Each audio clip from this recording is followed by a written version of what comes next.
Welcome to Queer Spirituality, the podcast. I'm your host, Julian Crosson-Hill. This podcast is about an idea. It's the radical idea that queerness is a gift and that the divine celebrates it rather than merely accepts it. We'll explore the special role that queer people are meant to play in the coming spiritual awakening. Through the lives and stories of queer people, we'll explore the many ways of approaching the divine and how the sacred reveals itself in everyday actions. Most of all, this is a podcast about love. It's about the love of the universe, it's about love between people, and it's about the love a community can share with one another. Thank you for joining me.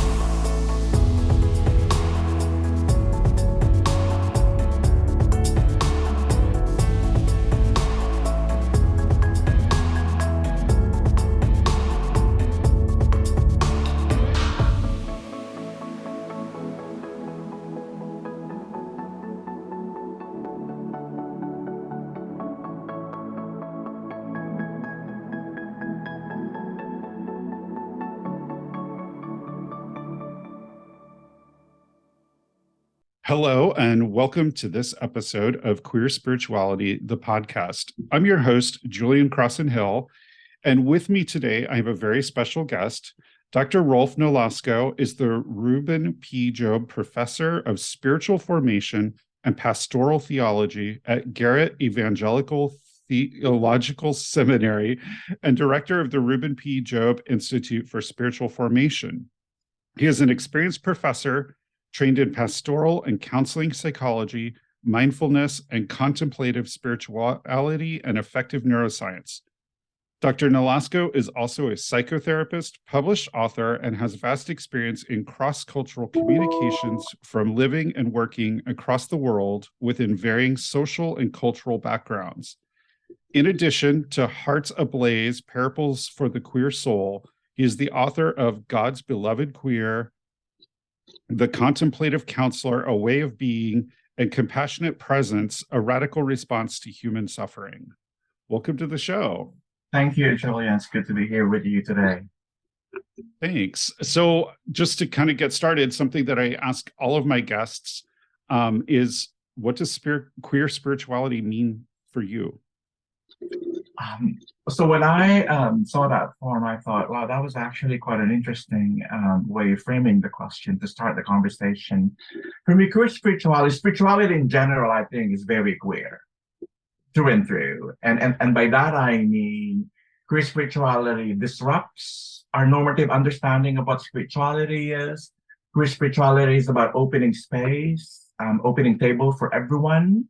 Regardless of where you're at in your journey, where spirituality is about really having the opportunity to reclaim what is already there. And for me, that has to do with being created in the image of God and trying to kind of live that out in my own queer ways. Awesome. That's really wonderful. I love how affirming that view is.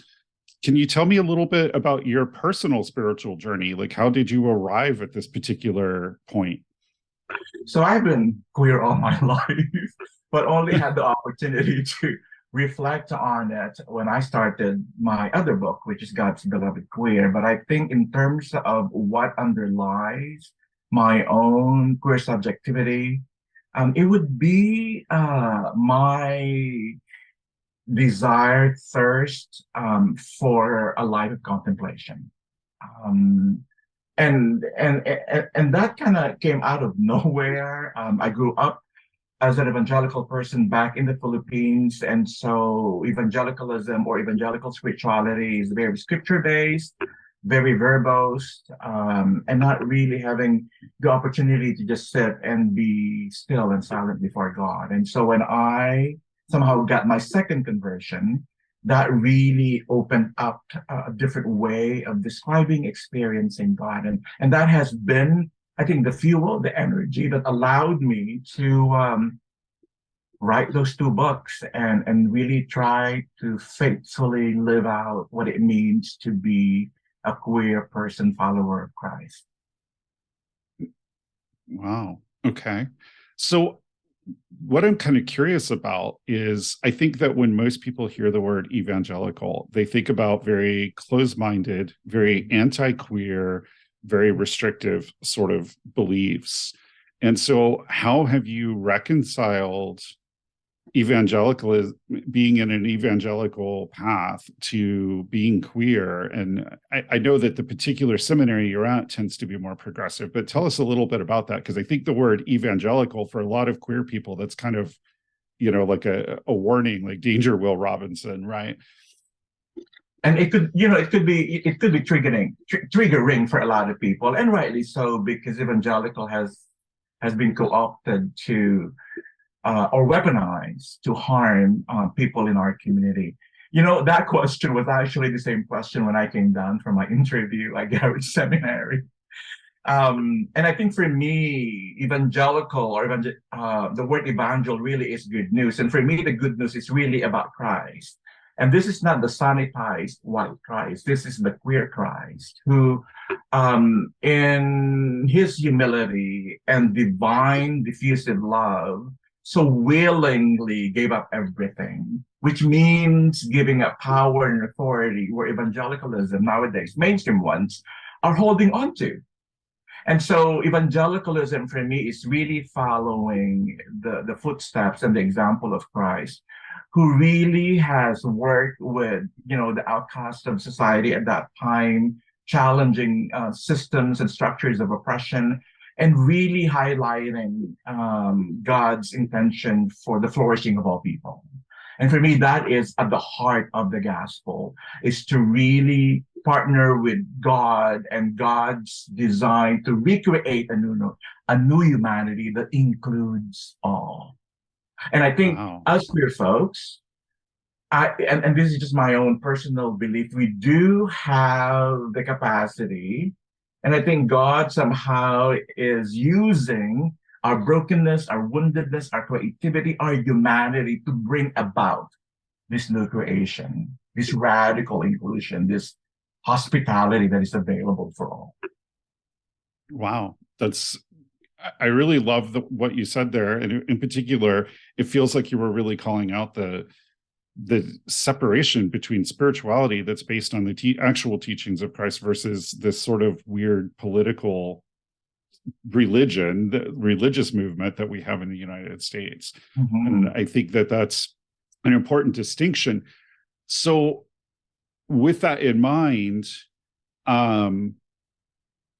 what would be your response to queer people who have been traumatized by the more strict religion, who grew up in these households that subscribe to these more restrictive religious views, and now, have had sort of bad experiences with spirituality and really don't want anything to do with it now because of this terrible experience?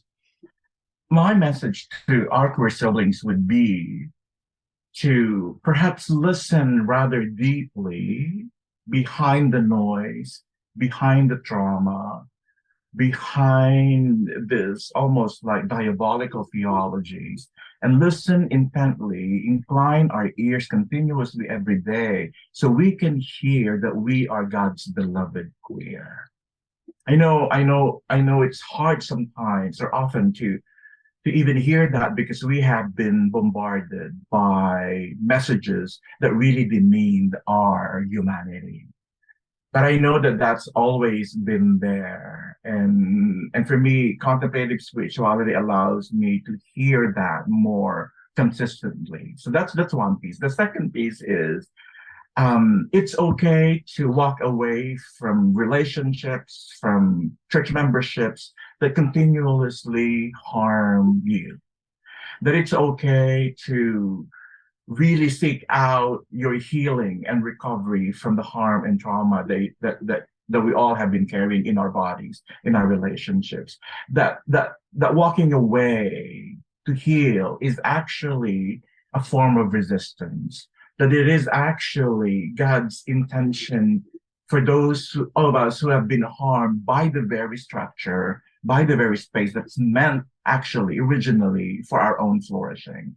That you're not walking away and that you should feel bad about it, that this is actually you reclaiming your own divinity within. And so it's okay to, if you need to walk away from those places of harm, you need to do that, and that has to be done. And thirdly, I think, um, look out for for other queer folks, even allies. But we are there, and we would love to accompany you in silence, in tears, in laughing. There are people around you whom you can just drop in and rest, and receive the invitation that is there for you, because it's not, this is something that has to be taken alone. The journey towards healing for queer folks has, it's not something that should be done in isolation, but in community as well. And seek therapy, because that's a wonderful resource, and spiritual direction, if that would also be meaningful for you, because God delights in your healing. God wants that we experience a sense of peace and self-acceptance and joy, because as God's beloved queer, we are entitled to those things as well. Yeah, yeah. That's just really, I love everything you said there. And I have to admit, being a pagan myself, I'm a little surprised when a Christian mentions their own inner divinity, because I don't hear that very often from people who identify with biblical, the biblical and Christian religious view or spiritual view. So I love that you brought that up. I also really appreciate that you mentioned community. I'm not trying to do this in isolation, because queer community is something that's super important to me and to my work. So one of the questions that I think that kind of brings up for me, and something that I've really been exploring a lot, is sometimes the queer community, particularly for male identified people, can be very sort of white male and not very inclusive. And so how has your experience been in finding community as a queer person of color? Thank you for saying that, Julian. That means a lot, because even in my book, I talked about how even within the queer community, there's stratification or a caste system, with the white gays and white gays on top, and those of us Black and brown people at the bottom of it, right? And so, and so it means a lot, for me to hear you name a reality that is also causing so much harm and trauma within our community. And I think as a collective, we need to repent from that. That somehow we are replicating the very structure that has oppressed us. And I don't think that is really what being queer is about. And so I really appreciate you naming the violence that's been rampant within our community. How do I pursue, or what types of communities have become oases for me? I think first and foremost, it would be my family. I've been blessed to have a family who, from very early on, never questioned who I am, and just loving on me. And then I think that level of acceptance and love has allowed me to really live into my queer identity. But I've also had, and they're mostly people of color as well, because I know that there is a sense of safety there, because we know what's like to be a minoritized community.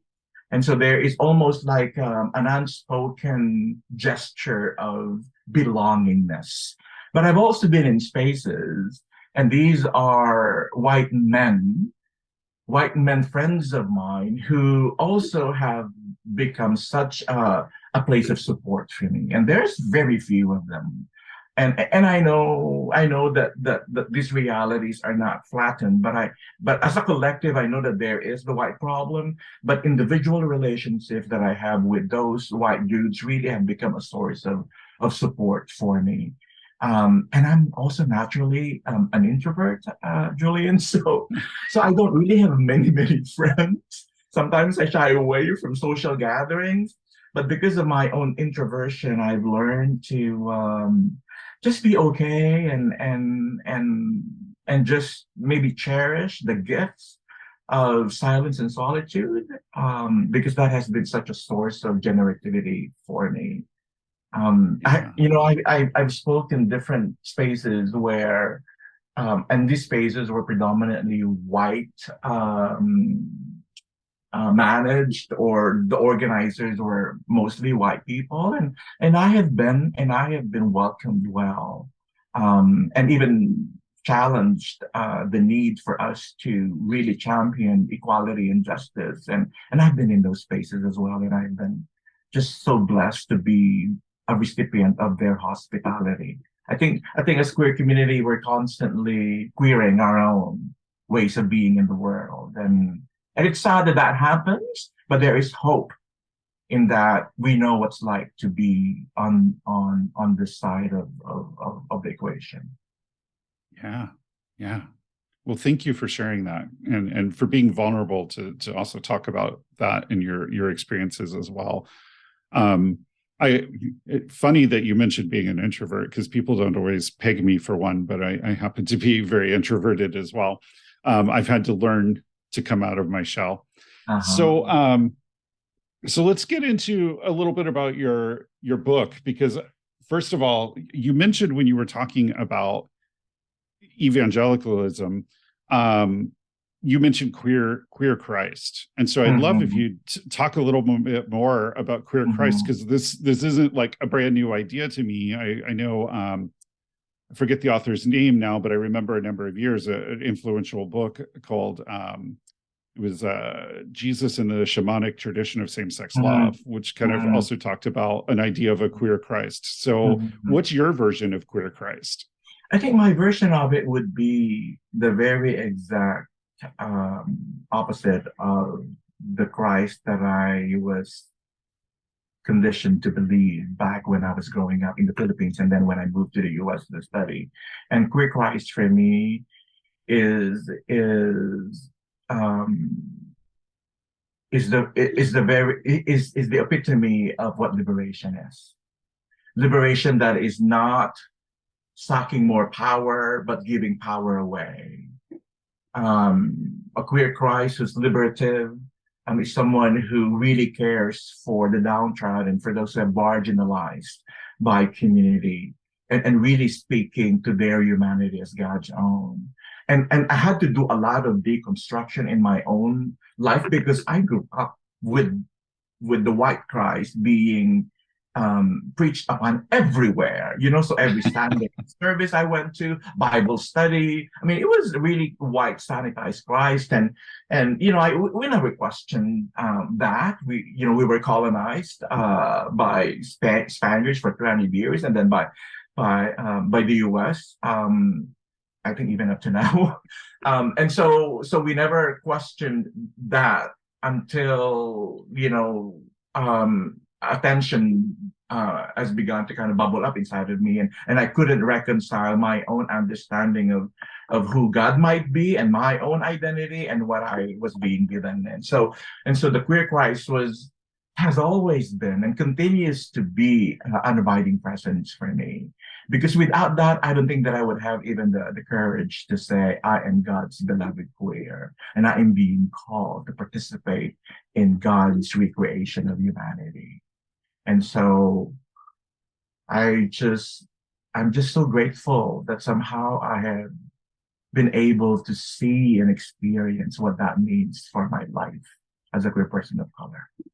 Yeah, yeah, and that's very radical, I can imagine too, because I know my husband a while ago, on when he was on Facebook, a friend of his from high school mentioned how something about some painting of Christ and his beautiful blue eyes, and Neil made the mistake of pointing out to her, Christ was from the Middle East, he's not white. Mhm. And of course, he immediately got himself blocked, because it's a radical idea to people who have grown up being in power and having the privilege and seeing everyone else reflected, themselves reflected in everything. So they even take ideas like Christ and make it white, so that again it reflects their own position and their own privilege. So Mhm. I'm glad that you mentioned sort of that attachment and the colonization aspects of the white Christ, because it's a real thing and seeing it, like, I just think it's great that you called it out and really pointed it out, because of course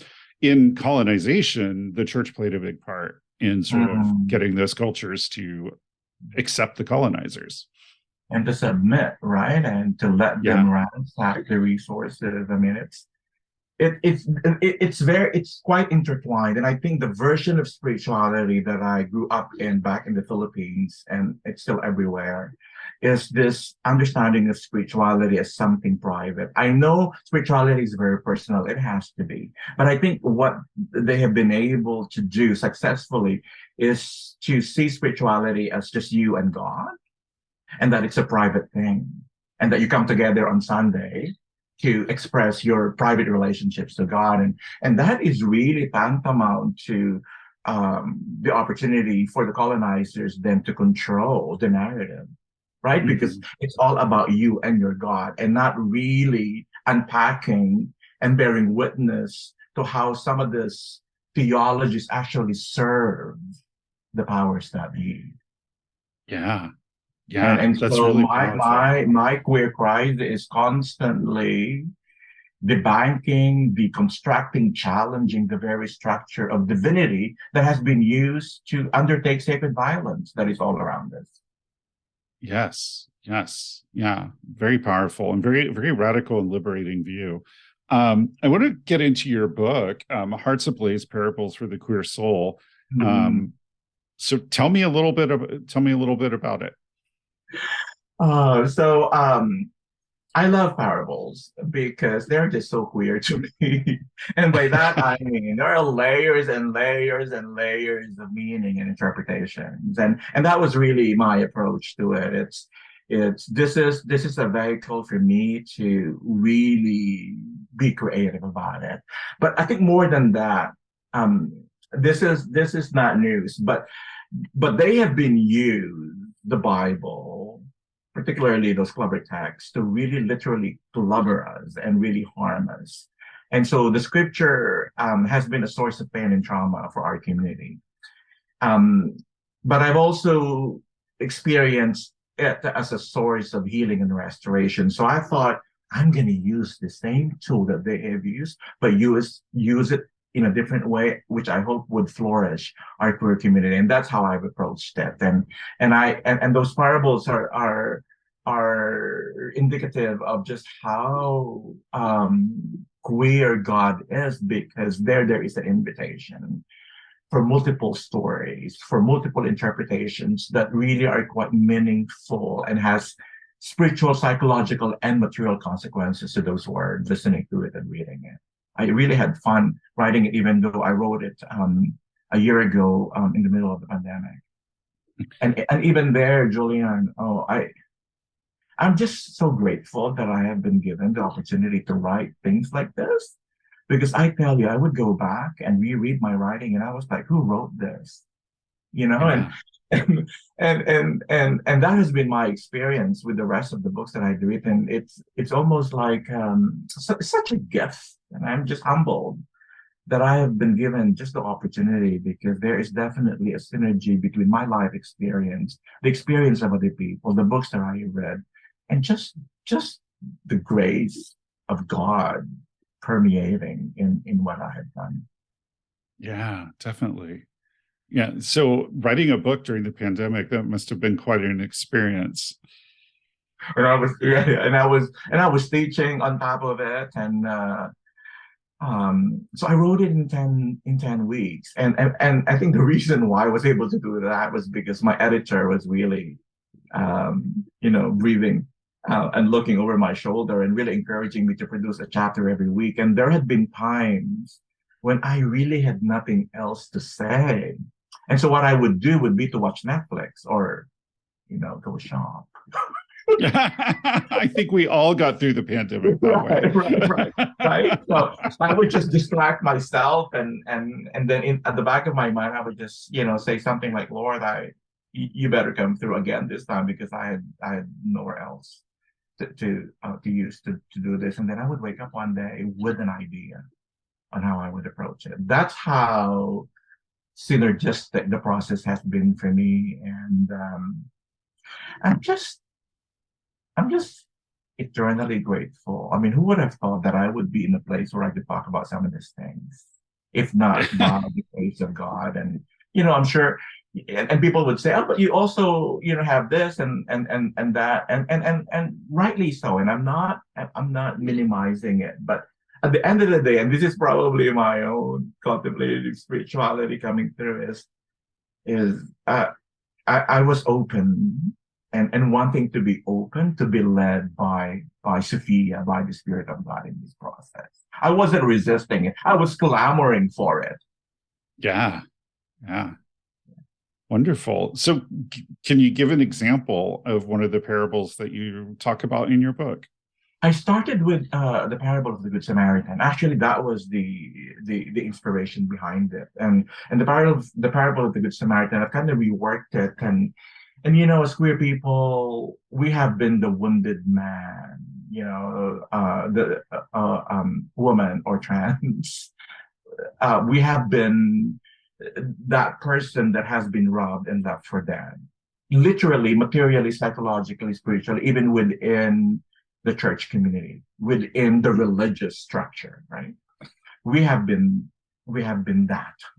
But I wanted to reclaim that we also have been the Good Samaritan for those who have been wounded. And we have been Good Samaritan to one another. In fact, I have been a recipient of somebody else's Samaritan attitude and love, because I remember many situations and relationships where I just felt loved and accepted and restored by folks around me. And I want to be that.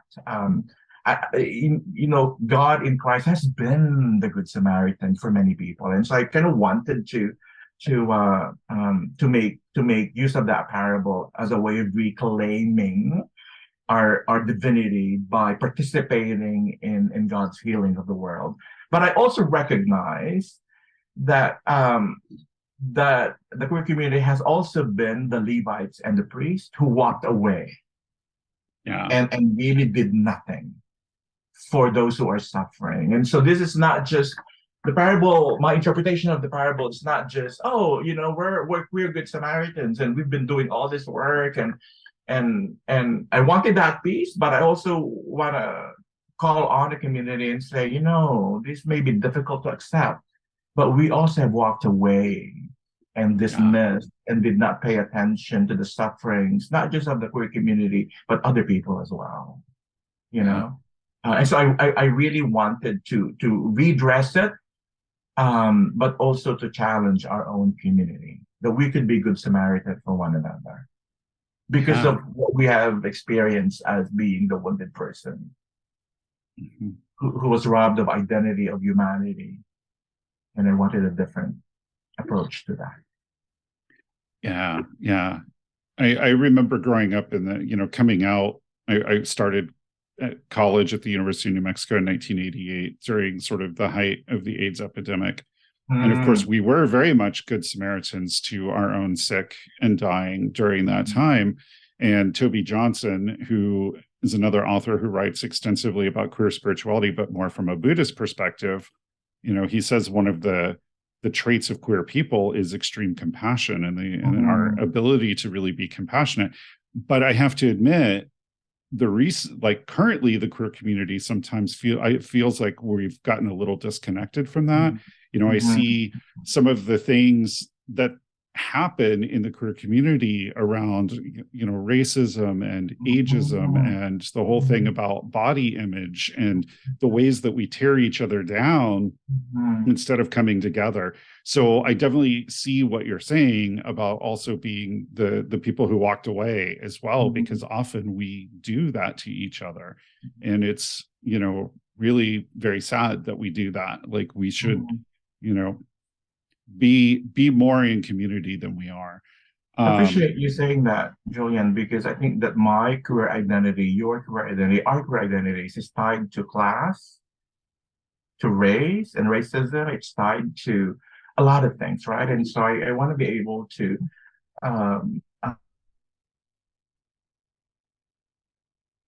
lens the way Kimberly Shaw has has described it, because that cannot be detached from everyday material realities. Yeah, yeah, definitely. Definitely. And, there are so many people who struggle with other things like body image, and the amount of eating disorders that exist in the queer community is just heartbreaking. And so I'm always interested in how can we come together as a community to really heal some of these things within one another. I see younger gay people who won't even talk to an older man because the assumption that would be our age, right? Yeah, right. But the assumption is automatically that, it's some sort of sexual thing. Whereas, like, I remember some of my best friends when I was in art school in 88 being older gay men, and they sort of looked out for a lot of us. They were like, oh, don't do that and don't do this, and just stay away from that person. They're bad news. And I think that we're missing a lot of that now. I mean, part of it is we lost a generation of queer men to AIDS, and also just there seems to be a lot more division. And I'm wondering, how do you see the rise of like the use of internet apps and things like that, and the closure of a lot of gay bars and cafes and things as sort of like eroding our sense of community by taking away our spaces? And I think that cannot be divorced from the issue of patriarchy and heteronormativity, isn't it? Because the larger culture still is very averse to anything queer. And sometimes we've internalized that ourselves. And even the stratification within our community, problems with body image and ageism. I mean, that just reflects how stratified community is. And sometimes, people get into those groups because that's where power lies, right? It's us against them. It's the younger gays versus the older gays. It's the white gays versus the people of color gays. And so even though we're trying to champion liberation for everyone, sometimes we also are like fundamentalists in our views. We could be so stubborn about certain ways of being gay that is re-traumatizing everyone else. And so I think the community that needs to happen, and I think the pandemic made this even more clear, for me at least, is we need to at least get out of the way ourselves and recreate the color rainbow, where everyone actually is a part of the community as you are. These colors are not separated, right? They're all intertwined with one another. The rainbow itself is one big creative entity. But because of, I think, Western value of individualism,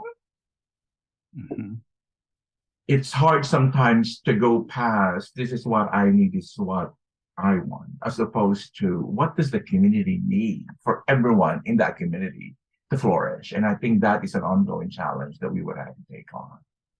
Yeah. I think there's an important spiritual lesson in that too, in that, to get what you want, sometimes the shortcut is to give someone else what they need, and you get what you need in return. And people don't always see that. It's always about their individual needs and not, by helping this person get their need met and getting my need met. What do you think the solution is to like creating new queer spaces? There's a lot more queer people choosing to be sober. And so the gay bars don't really fulfill that role as sort of community center anymore. And maybe they should never have in the first place. But how do we start to reverse some of this and create more of that sense of community?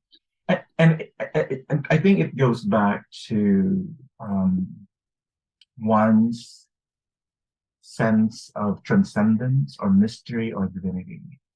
The gay bars, some of this really unique spaces that our communities have gone to, they're there because they provided space. They're there because people can just be themselves in those spaces. And we needed that during that time. I mean, we still need it at this time, but I think we've somehow outgrown that.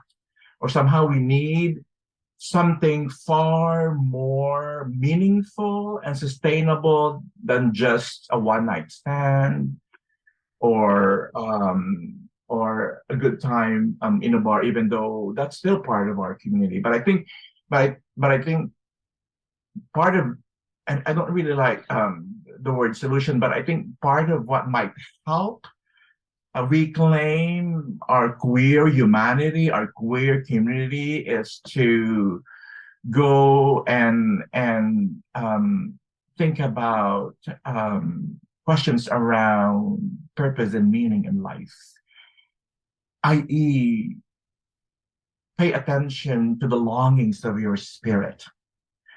And whether you're a Christian, Buddhist, whatever it is that really gets you in touch with your humanity, because that humanity is connected with everyone else, with the entire creation, I think that would be an important step, so that our deepest longings are not met by superficial fulfillments, but our deepest longings are met by just our desire in community to pursue that which will give us meaning and purpose in life. Yeah. So it goes back to our spirituality, isn't it? Again. It does. Yeah. I think it always comes back to spirituality. But something I'm curious that to hear your perspective on is there are a lot of queer people who, for whatever reasons, have abandoned any type of spiritual exploration, who have decided that they're agnostic or atheist, or they don't want anything to do with it. So if you were talking to someone who wasn't spiritual in any way, what would you tell them was the benefit of a rich spiritual life? What does it give to you that they might be missing out on? So this is my therapist hat talking now. I wouldn't probably say a whole lot about what benefits they might get for it. I would be curious around what it is in their life that's giving them joy. Yeah. And really get to know a little bit about their own story, even the stories where they have chosen to leave behind anything religious or spiritual. And I think that is, in response to your other question, that will provide a sense of an opportunity for them to really think through things again by asking each other questions around those, right? And really be interested in the journey that we have gone on, because only in encountering each other in whatever stations we might have, spiritual or not, where real communion and community can happen. And then maybe afterwards I can say this has been meaningful to me, and I can share a little bit about my own journey, but only after I've heard and been curious about the journey of another person, because I wanted to meet them as they are first, without my prejudgments, without even my own queer understandings. I just I think me, I just wanted to be met as I am, and held as I am, and be encountered as I am wherever I may be in my journey. It's such a great answer. I can't, in my own work, one of the things I emphasize is the importance of telling our queer stories. How did we get here? What brought us joy? What led us to where we are? Because I think that that's so important. One of my teachers once said, seek to understand before you seek to be understood. And I just think that's such a powerful perspective to do that. And so I love what you said there. Your other book, God's Beloved Queer, that's an interesting title, obviously. And so tell me a little bit about what led you to write a book called God's Beloved Queer. And I think that came out of just this innate felt sense experience that I am enough in the sight of God, that I am delighted in delighted by and really seen as beloved of God. And I think that really was the origin of it. It's just, I just finished teaching contemplative spirituality last night, and Martin Laird talks about how when we go interiorly, we become mindful of the noise in our head. And then if we continue to practice contemplation, we'll get into just using a prayer word to anchor us. But even underneath that is this space of silence and solitude where God waits and watches. And I think for me, I was able, by the grace of God, to have access to this just deep understanding that, Rolf, you're good as you are. And I carried that with me. And so when I wrote that book, it wasn't in defense of being queer. It's like I have nothing to apologize for. I don't have to defend my own existence because God says I'm enough and I am God's beloved. And I know that is not a universal experience. I recognize that. My invitation is for us to go deeper beyond the noise, beyond our self-talk, and hopefully encounter someone, God, divine, mystery, God in Christ, who just delights and watches and blesses and cheers us on and is giddy and excited and just loving on us. And I think it is through that we can then love other people. Yeah. That's a really powerful answer, because part of what I heard there was, a lot of people talk about churches that are accepting, open, accepting, but it's more than acceptance that you're talking about. It's affirmation. It's you're fine, you're perfect as you are. It's not just I accept you even though you're queer. It's I affirm you and love you because because you are queer, which I think is a very much more empowering and liberating view. Acceptance, I think, is a smoking mirror for tolerance. It's not really acceptance, because full acceptance is you're queer, great.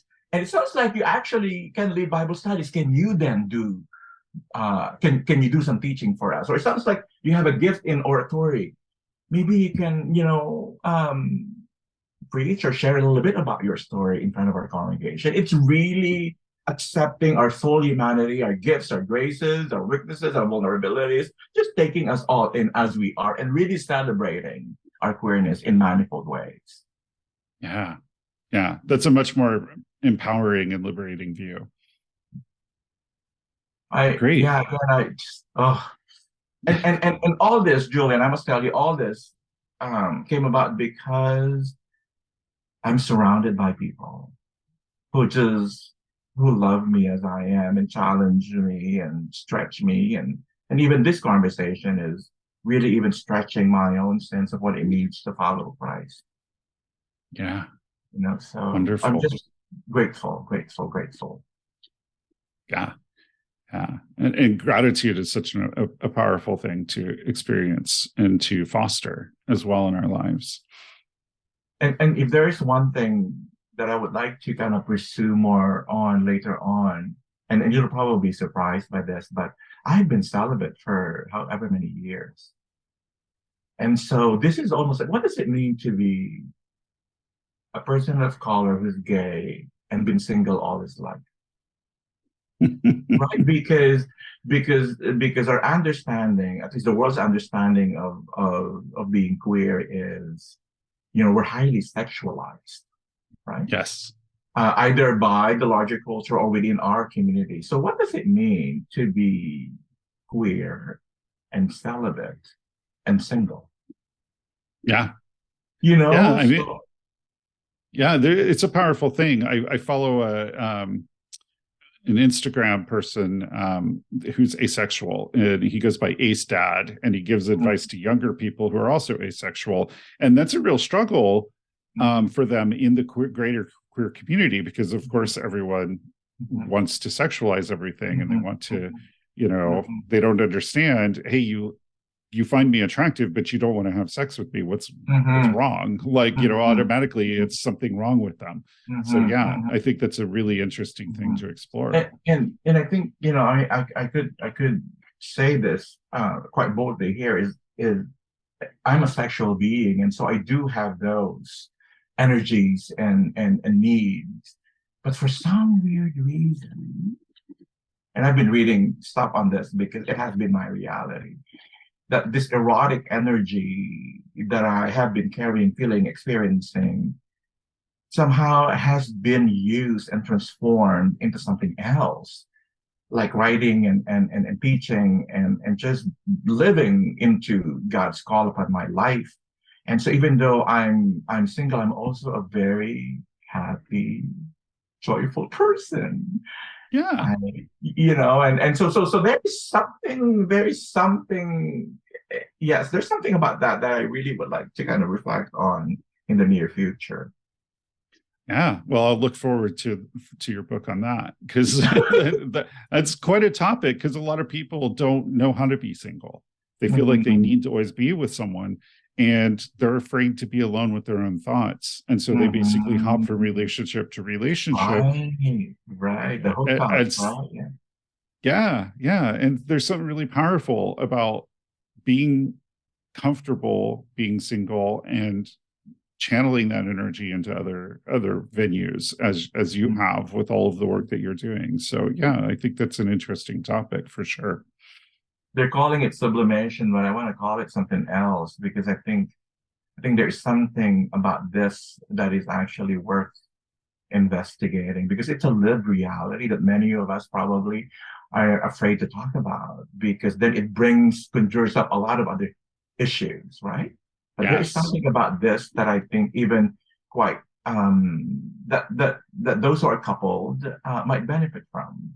That those of Yeah. us, in those of us who are single and loving it, we can learn a whole lot from those who are coupled and partners, right? But Yes.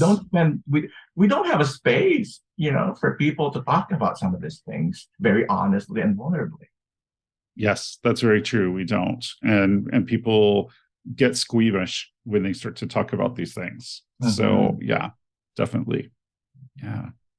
So as we sort of wrap up our time here, what what other comments, if any, do you have that we didn't get to, and what would you want listeners to sort of take away from our conversation?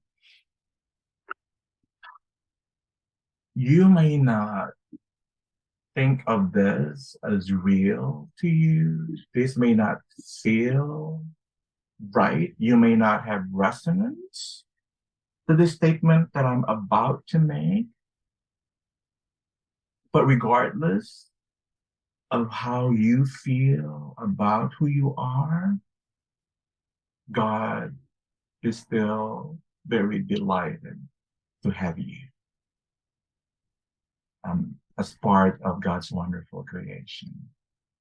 That God's love doesn't diminish, even though sometimes we have all the reason to rail against God, even though sometimes we have all the reason to walk away from anything that has to do with the sacred. God loves you dearly and queerly. And that there are people like Julian and myself and people in your life who will also love on you as you are. Because that, at the end of the day, what we are about is to just loving on each other unconditionally as we are. And I think God is giving us tons of opportunity to do it. We would fall, we would hurt one another, harm one another, and then we will wake up, have another day to give it another shot because that's just part of who we are. So let's claim it, celebrate it, and just love on each other because the offer is always there for us. It may take a while for you to experience it, to reclaim it, but that's okay. God watches and God waits for you, for me, for everyone else. That's my That's a message. beautiful. Yeah. It's a beautiful message. It's a very Mhm. beautiful and very positive, affirming message. So if people want to follow what you're doing, keep up with, what you're writing about, get in touch, how do they follow you, get in touch with you, all of that? Julian, you need to teach me how to do this because this is my third podcast interview, and that's always the last piece. And maybe this is a wake-up call. I'm not active on social media, even though I'm, on Facebook.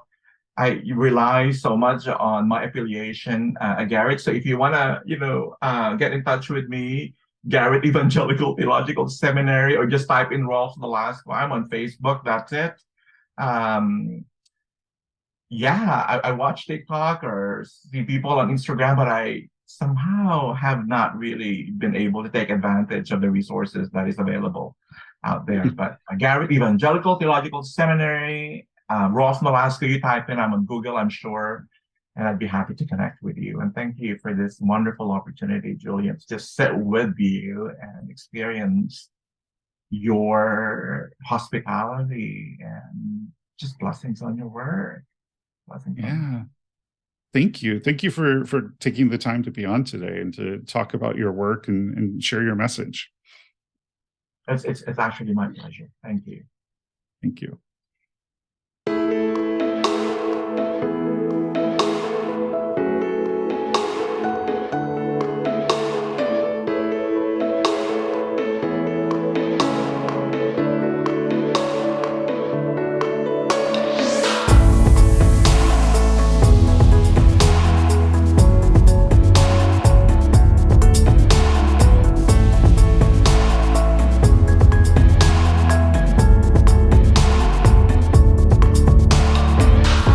Find my blog and past episodes of this podcast at www.queerspirituality.net.